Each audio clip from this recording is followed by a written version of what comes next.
අපේ Vietnam trip එකේ විශේෂ දවසක්. හේතුව තමයි අද අපි නතර වෙලා යන්නේ ක්‍රූස් ෂිප් එක.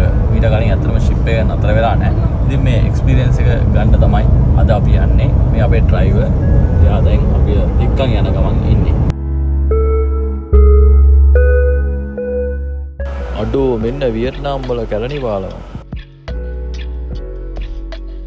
හරි මං හිතන්නේ දැන් අපි ලොකේෂන් එකට ඇවිල්ලා ඉන්නේ.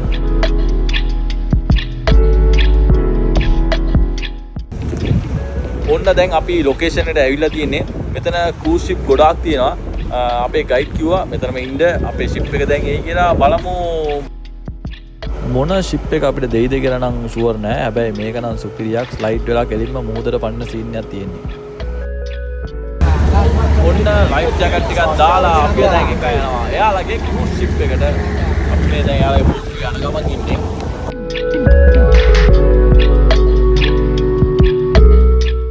අපි දැන් නැවට ගොඩ වුණා. නැවට ගොඩ වුණ ගමන් වෙල්කම් ඩ්‍රින්ක් එක කියලා දුන්නේ ඔන්න ඩිල්මා ටී එක.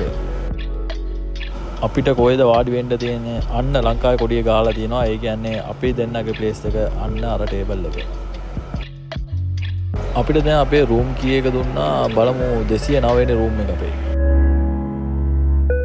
ඔන්න අපි රූම් එක ඇතුළට චෙකින් වුණා. ඇත්තටම රූම් එක ඇතුලේ ලස්සනයි, පිළිවෙලයි, ඒ වගේම වොෂ්රූම් එකත් හරි පිළිවෙලයි. ඔහොම ගියාම අපේ view එක ඔන්න බලන්න සුපිරි view එකක් තියෙනවා. ඉතින් මේකේ නිදාගෙන මේක බලාගෙන ඉතින් ආතල් එකේ යන්න තියෙන්නේ.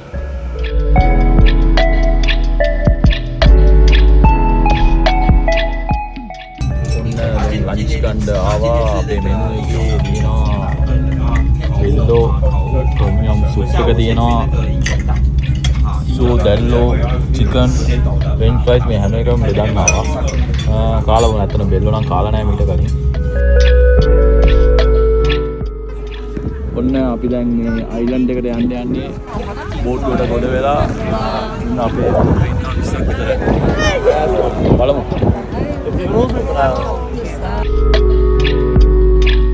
මෙයාලා එක්කෝ අපිව බැම්බූ බෝට් එකක එක්ක යනවා නැත්නම් කයාකින් කරන්න පුළුවන්. කයාකින් කරන්න එයාලා කිව්වා දන්නේ නැත්නම් කරන්න එපා කියලා. ඔන්න දන්නේ නැතුව කරලා මෙයාලා කරගත්ත වැඩි. යන බෝට් ටික පද්දලා ආතල් එක්කුත් දෙනවා. ඒ අස්සේ මෙන්න මු අපේ ෆොටෝ එක ගන්නවා. කොහොම ගැව්වට ලස්සන ෆොටෝ එකක් ගැහුවා ඈ. ඊට පස්සේ අපිට තිබ්බේ ස්පීඩ් බෝට් රයිඩ් එක. මුන් බෝට් වෙලාවනේ නිකන් යක්කු වගේ.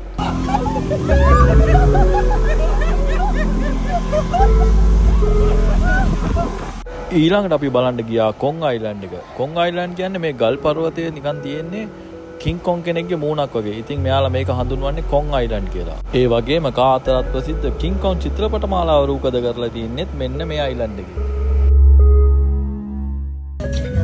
ඔන්න එහෙනම් අද දවස හැම රයිඩ් එකම ඉවර කරලා අපි ආවා ඩිනර් එකට. මේ ප්ලේට් එකේ බෙල්ලෝ, ඉස්සෝ, චිකන්, ෆිෂ් වගේ ගොඩාක් වැරයිටිස් තිබුණා. කාලා ඉවර වෙලා ආවට පස්සේ ඔන්න අපිට මාළු අල්ලන්න දුන්නා. මේක තමයි අද දවසේ අවසාන ඇක්ටිවිටි එක. මෝ මාළු අල්ලන්න දුන්න බිලීපිත්තේ කෑමක් නැහැ මොකුත් නැහැ. මට නම් තේරෙන්නේ නැහැ මාළු අඩුම තරම උඩ පොඩි මුලයක් කරේ තියෙන්නේ. ඕක නොකා ඉන්න. මේකේ හැබැයි පැය ගාණක් අල්ලලා කිසිම මාළුවෙක් නාවුන්නේ නැහැ. ඔන්න ඔහොම තමයි අපේ පළවෙනි දිනේ මේ නැව ඇතුලේ ගෙවුනේ. දැන් වෙලාව මෙහි 7:00 විතරදී මම හිතන්නේ දැන් අපිට නිදා ගන්න ඕන. නිදා ගන්න පුළුවන් මූවි එකක් පෙන්නනවා කිව්වා.